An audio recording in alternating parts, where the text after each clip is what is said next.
Matrudevobhava YouTube channel వీక్షకులకి నమస్కారం. ఇప్పుడు మనము మే నెల 2024లో వృశ్చిక రాశి వారికి గోచారం ఏ విధంగా ఉంది, ఏ రాశుల్లో ఏ గ్రహాలు సంచరిస్తున్నాయి, వాటి వలన ఈ వృశ్చిక రాశి జాతకులకి ఏ విధమైన ఫలితాలు రాబోతున్నాయి అనేటువంటి విషయాన్ని తెలుసుకుందాము. ఇది కేవలము రాశి ఫలితాలు మాత్రమే, జాతక ఫలితాలతో అనుసంధానం చేసుకొని తీరాలి. ఈ నెల రోజులు మాత్రం రాశి ఫలితాలు చూసుకోవచ్చు, అందుకేమి దోషము కాదు.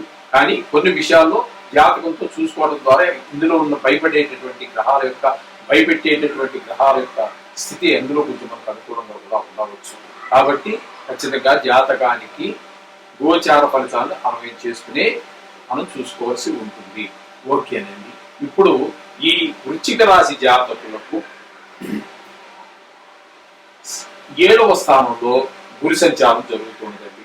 ఇక వృశ్చిక రాశి జాతకులకి శని యొక్క సంచారము 4వ స్థానంలో శని సంచారం జరుగుతోందండి. రాహు సంచారం 5లో జరుగుతున్నది. అదే 5వ స్థానంలో కేతు యొక్క సంచారం కూడా, కుజుని యొక్క సంచారం కూడా జరుగుతున్నది. అలాగే ఇక మనకి కేతు సంచారం 11వ స్థానంలో జరుగుతూ ఉన్నది. కాకపోతే 2 రాశుల్లో సంచరించేటటువంటి గ్రహాల యొక్క పరిస్థితి చూసుకున్నట్టయితే రవి 6, 7 స్థానాలలో, వృశ్చిక రాశికి 6, 7 స్థానాలలో సంచరిస్తూ ఉన్నారు. ఇక బుధుడు కనుక తీసుకున్నట్టయితే 5, 6 స్థానాలలో సంచారం జరుగుతున్నది.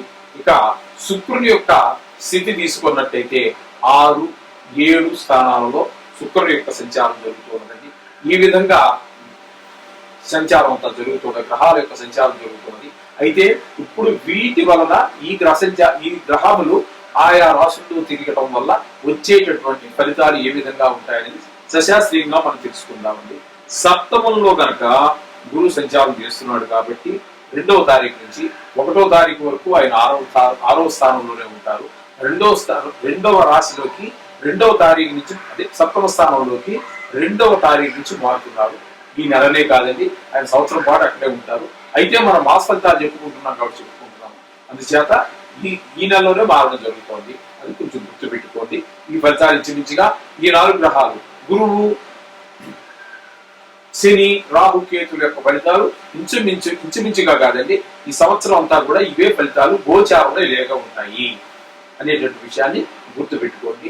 ఇక మిగిలినటువంటి 2 రాశుల్లో సంచారం చేసేటువంటి రాశుల గురించి ముఖ్యంగా వాటి ప్రభావం కూడా ఖచ్చితంగా వాటి మీద ఉంటుందండి. అంటే దేన్ని మనం తీసి పక్కన పెట్టే పరిస్థితి లేదు. ఖచ్చితంగా అవి కూడా తెలుసుకుని తీరాలి. అయితే ఇక్కడ సప్తమంలో కనుక మనకి గురు సంచారం జరుగుతోంది కాబట్టి ఈయన మహాసౌఖ్యాన్ని, సుఖాన్ని అందజేస్తారు. అలాగే పెళ్లి వివాహానికి ఎదురు చూస్తున్నటువంటి అమ్మాయిలు కానీ అబ్బాయిలు కానీ, ఆ ప్రయత్నాల్లో ఉన్నటువంటి వారు కానీ, వాళ్ళకి అన్ని విధాలుగాను కొన్ని గోచార రీత్యా వివాహం జరిగేటువంటి అవకాశం కూడా మనకి గురు సంచారం చాలా మంచి సప్తమంలో. అంచేత ఆ విధంగా ప్రభావం కూడా వివాహం అయ్యే అవకాశం ఉంటుంది. ధనానికి లోటు ఉండదు. అంతవరకు మనం ఈ వృషభ రాశిలో, అంటే వృశ్చికం నుంచి 7వ రాశిలో సంచారం తెలియజేస్తూ ఉన్నదండి. ఇకపోతే మనకి వృశ్చికం నుంచి 4వ స్థానంలో మనకి శని స్వక్షేత్రంలో సంచారం జరుగుతుంది. దాని వలన శని, దీన్ని అర్ధాష్టమ శని అని అంటారు, దీన్ని కంటక శని అని కూడా అంటారు. కంటకం అంటే ముళ్ళు అని అర్థం.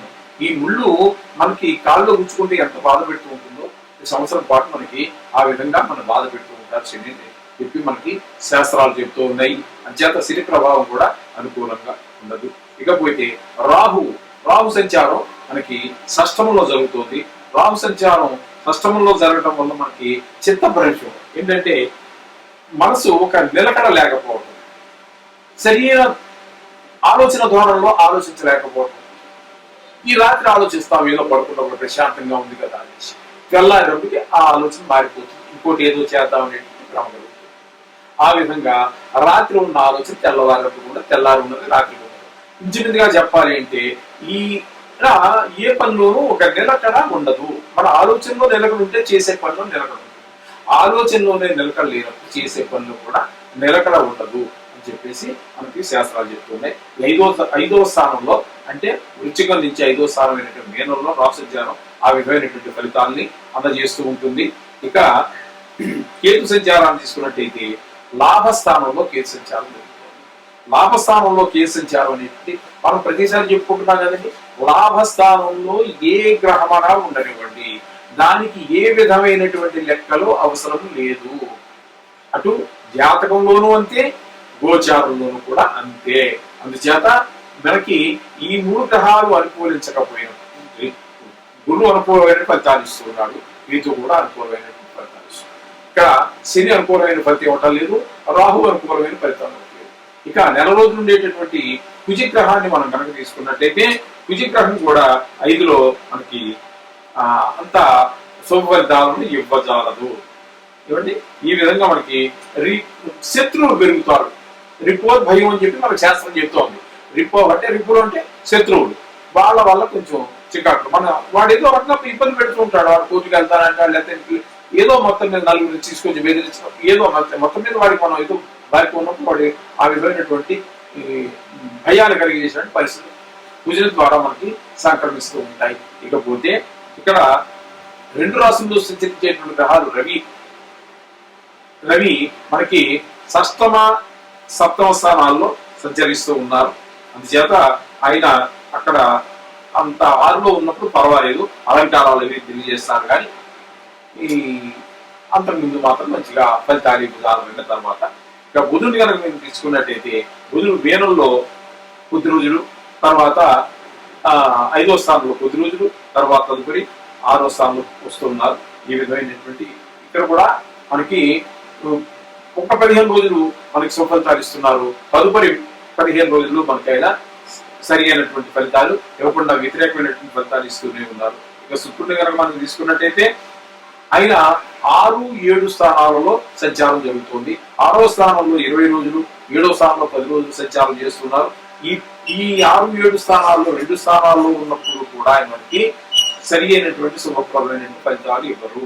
అపకీర్తి రావటము, రోగం, ఏదో ఉద్యోగం, తలెప్పు, మరి ఉద్యోగం, ఏదో మొత్తం మీద ఈ విధమైనటువంటి చెడు ఫలితాలను ఇస్తున్నారు. మొత్తం మీద చెప్పుకోవాలంటే ఈ నెలలో వృశ్చిక రాశి వారికి శుభాశుభ ఫలితాలు మిశ్రమంగా ఉంటుంది. ఇప్పుడు మనం చెప్పుకున్న దాన్ని బట్టి మనకి బాగలేనటువంటి గ్రహాలు చెప్పుకున్నాం కదా, ఏ విధమైనటువంటి ఫలితాలు ఇస్తారో మనం చెప్పుకున్నాం. కాబట్టి ఆ విధమైనటువంటి విషయాల్లో మీరు తగు జాగ్రత్తగా ఉండవలసి ఉంటుంది. చేత పరిష్కారంగా దీర్ఘకాలం ఉండేటటువంటి వాడికి మనం ఏదైనా చేసుకోవచ్చు. కానీ ఈ నెల రోజులు ఉండేటటువంటి వాడికి మాత్రం కొంచెం మీరు ఈ నవగ్రహ జప స్తోత్రాలు అవి పారాయణ చేసుకోండి. తద్వారా మీకు ఆ చిన్న పరిష్కారాలు, చిన్న దోషాలకు పరిష్కారం లభిస్తుంది. శోభం భూయం యూట్యూబ్ ఛానల్ వీక్షకులకి నమస్కారం. ఇప్పుడు మనము మే నెల 2024 సంవత్సరం ధను రాశి వారికి గ్రహచారం ఏ రాశుల్లో సంచరిస్తున్నారు గ్రహాలు, వాటి వల్ల కలిగే ఫలితాలు ఏ విధంగా ఉంటాయనేటువంటి సశాస్త్రీయమైనటువంటి విధంగా మనం తెలుసుకుందాం. ఇప్పుడు ధను రాశి వారికి గురువు 6వ స్థానమైనటువంటి వృషభంలో సంచారం చేస్తారండి. 1వ తారీఖు ఒక్కరోజు మాత్రము మనకి మేషంలో 5వ స్థానంలో సంచారం చేస్తారు. తదుపరి 6వ స్థానంలో సంచారం జరుగుతూ ఉంటుంది. ఇకపోతే 3వ స్థానంలో శని సంచారం జరుగుతూ ఉంటుంది. 4వ స్థానంలో నెల పూర్తిగా రాహువు కుజుడు ఇద్దరు కూడా సంచారం చేస్తున్నారు నెల పూర్తిగా. ఇకపోతే కేతువు దశమంలో కేతువు సంచారం జరుగుతున్నది. ఇవి దీర్ఘకాలంగా ఒక నెల రోజులు పూర్తిగా ఒకే రాశిలో సంచారం చేసేటటువంటి గ్రహాలు.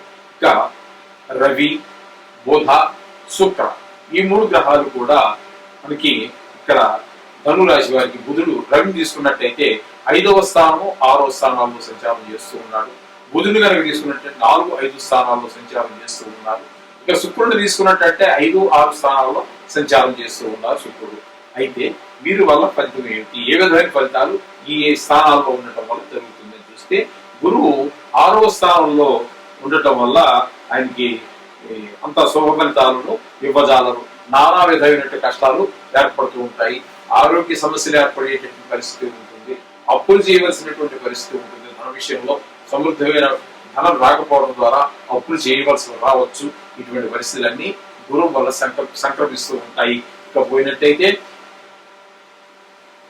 మనము తృతీయంలో శని, స్వక్షేత్రము కుంభరాశి అంచేత తృతీయంలో కుంభరాశి మనకి చాలా చక్కటి ఫలితాల్ని ఈ ధనురాశి వారికి అందజేస్తూ ఉంటుంది. దీనివల్ల చాలా సంపత్తి ఉంటుంది. ఆయన స్వక్షేత్రం అయినందువల్ల మూడులోనే చాలా యోగిస్తాడు. అది స్వక్షేత్రం కూడా అయినందువల్ల మరింత అంటే గురువు గారు చేసేటటువంటి వల్ల వచ్చేటటువంటి ఇబ్బందుల్ని చాలా వరకు ఈయన కవర్ చేసుకుంటూ రావడానికి అవకాశం ఉంటుంది. ఇక చతుర్థంలో రాహు సంచారం జరుగుతూ ఉంటుంది. మీన రాశిలో చతుర్థంలో ఆయన రాహు సంచారం వల్ల కొంచెం గౌరవానికి భంగం కలిగేటువంటి పరిస్థితులు ఉంటాయి. చెప్పిన టైంలో మనం చెప్పిన వాళ్ళకి ఆ మాట పూర్తి చేయలేకపోవడం, ఆ సందర్భాలు ఏవో అలాంటి సందర్భాలు చాలా ఏర్పడుతూ ఉంటాయి. అందుచేత గౌరవానికి భంగం కలిగేటువంటి పరిస్థితులు మనకి రాహు వల్ల సంభవిస్తూ ఉంటాయి. ఇకపోతే కేతువును కనుక తీసుకున్నట్టయితే దశమ స్థానంలో కేతువు మనకి ధనక్షయాన్ని సూచిస్తూ ఉంటుంది. ఈయన వచ్చినటువంటి ఇంకా ఏమైనా మిగిలి ఉన్నట్టయితే ఇల్లు ఇబ్బందులు డబ్బులు వాటిని కూడా ఖర్చు అయిపోయేటటువంటి పరిస్థితి కనిపిస్తూ ఉంటాడు. అది వృధా ఖర్చులు అని ఆ విధమైన ఖర్చులన్నీ దశమ స్థానంలో కలిగిస్తూ ఉంటాడు. అలాగే దశమ స్థానం ఉద్యోగాలకు స్థానం కాబట్టి వారు చేసేటటువంటి వృత్తిలో వారికి సరి అయినటువంటి ఆదాయం లేకపోవడం ఈ విధమైనటువంటి కొంచెం ఇబ్బందులు కలగజేసేటువంటి పరిస్థితి. అలాగే ఉద్యోగంలో కూడా కొన్ని చికాకులు ఏర్పడే పరిస్థితి కూడా మనకు కలిగిస్తూ ఉంటారు. ఆయన ధనక్షయుడు ఆవుతో పాటు ఉద్యోగంలో కూడా కొన్ని చికాకులు కలిగిస్తుంది. మీరు మంచిగానే ఉంటారు ఖచ్చితంగా, ఎందుకంటే నాకు తెలుసు అక్కడ ఉన్నటువంటి కేతు మోక్షకారకుడైన కేతు ఆయన మీరు తద్వారా మీరు ఎంత సౌమ్యంగా ఉన్నప్పటికీ కూడా ఆ గ్రహ ప్రభావం అలాంటిది. మీరు సౌమ్యంగా ఉన్నప్పటికీ కూడా ఆ స్థానంలో ఉండడం వల్ల వారు ఆ విధమైనటువంటి ఫలితాన్ని ఇస్తారు. అది శాస్త్రం నిర్దేశం చెప్పినటువంటి విషయం. ఇకపోతే కుజుడిని కనుక మనం తీసుకున్నట్టయితే నెలంతా కూడా కుజుడు ఇక్కడే మనకి సంచారం చేస్తున్నారు. చతుర్థ స్థానంలో సంచారం, మీనంలో సంచారం చేస్తున్నారు. మీనంలో సంచారం చేయడం వల్ల రిపుపీడ కొంచెం శత్రువులు ఏర్పడే అవకాశం. కొంతమంది బయటపడవచ్చు, కొంతమంది రహస్యంగానే లోపల భూతులు తవ్వేటువంటి పరిస్థితులు ఉంటాయి. వాళ్ళని అజ్ఞాత శత్రువులు అంటారు, లేదా రహస్య శత్రువులు అంటూ ఉంటారు. వాళ్ళు మనకు తెలియకుండానే ఏర్పడుతూ ఉంటారు. వాడు శత్రువా మిత్రుడా అనేటువంటి విషయం కూడా కొన్ని సందర్భాల్లో మనకు తెలియదు. ఆ విధంగా ఏర్పడుతూ ఉంటారు ఈ కుజుని యొక్క ప్రభావం వల్ల. ఇక పోయినట్టయితే బుధుని కనుక తీసుకున్నట్టయితే బుధుడు 4-5 రాశులను సంచారం చేస్తూ ఉన్నారండి. నాలుగో క్షేత్రంలో ఆయన సంచారం చేసినప్పుడు 10 రోజులు కూడా మనకి శత్రువుల మీద మనమే జయించగలుగుతాము. కానీ తదుపరి అంతా కొంచెము డబ్బుల విషయంగా కొంచెం ఇబ్బందులు కలిగేసే పరిస్థితి బుధుల వల్ల కలుగుతూ ఉన్నదండి. ఇక రవి మనం తీసుకున్నట్టయితే ఈ రవి వలన రవి మేషరాశిలో 15 రోజుల పాటు తదుపరి 6వ స్థానంలో సంచారం చేస్తూ ఉన్నారు. ఇక్కడ ఏంటంటే రవి వల్ల మనకు వచ్చేటువంటి పరిస్థితులు ఏ విధంగా ఉంటాయి అంటే 6వ స్థానంలో మనకు సుఫలితాలు కలగజేస్తారు. కానీ 5వ స్థానంలో మాత్రం కొంచెం ఇబ్బందులు కలిగజేసే పరిస్థితులు ఉంటాయి. ఈ విధంగా ఉంటారు. ఇక శుక్రుడిని కనుక మనం తీసుకున్నట్టయితే శుక్రుడు 5-6 స్థానాల్లో శుక్రుడు యొక్క సంచారం జరుగుతున్నదండి. ఇక్కడ 5లో మనకి శుక్రుడు 20వ తారీఖు వరకు సంచారం చేస్తారు. ఈ లోపల మనం బంధుమిత్రులను కలుసుకునేటువంటి అవకాశం మనకి కలయిక జరుగుతూ ఉండేటువంటి అవకాశం. కానీ 6లోకి వచ్చిన తర్వాత అంటే వృషభంలో ప్రవేశించిన తర్వాత ఆయన కొంత మనకి అపకీర్తి కలిగేటటువంటి అవకాశాలు ఉన్నాయి. ఈ విధమైనటువంటి ఫలితాలు మనకి ఈ గ్రహ సంచారం ఆయా రాశుల్లో జరగడం వల్ల ఈ రాశి వారికి వచ్చేటువంటి ఫలితాలు ఇవి. అందుచేత ఏ గ్రహం వలన ఏ విధమైనటువంటి ఇబ్బందులు ఉంటాయనేది మనం దశాస్త్రీయంగా చెప్పుకున్నాం. కాబట్టి ఇప్పుడు మనము ఈ నవగ్రహ మంత్రాన్ని మాత్రం రోజు పఠించండి. ఈ నెల రోజుల లోపల ఉండేటువంటి నెల రోజులు ఉండేటువంటి గ్రహాల యొక్క ప్రభావం పూర్తిగా తగ్గుతుంది. పెద్ద గ్రహాల యొక్క తగ్గుతుంది అంటే దీర్ఘకాలం ఉండేటువంటి గ్రహాల యొక్క అశుభతాలు తగ్గుతాయి కాదని కాదు, కానీ అది ఆ మోతాదు చాలదు. కాబట్టి కాస్త జపశాంతులు అనేటటువంటి చేసుకున్నట్టయితే మనకు శుభాలు కలుగుతాయి. ఆ విధంగా చేయండి. మీకు తెలిసిన వారు ఉంటే చేయించుకోండి మంచి పండితుల చేత, లేదా మా చేత చేయించుకుంటా ఉన్నా కూడా మా నెంబర్ స్కూల్ అవుతుంది, దానికి ఫోన్ చేసి మీరు తెలుసుకోవచ్చు. శుభం భూయాలు.